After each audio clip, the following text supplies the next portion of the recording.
Samantala, sako-sakong basura na kolekta naman po sa kahabaan ng isang dike sa San Nicolas, Pangasinan. Para sa detalye ng balitang yan, kasama natin Idol Robert Reyes. 104.7 IFM Report.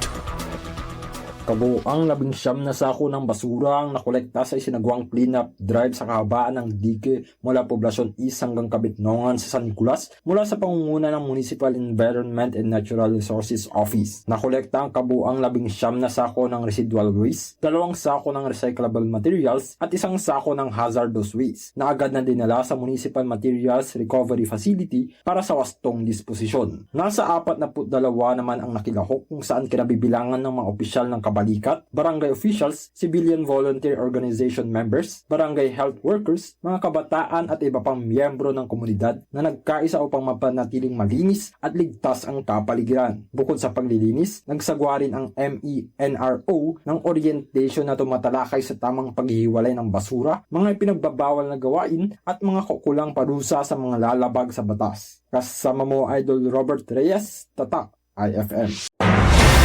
IFM News. IFM News. IFM News.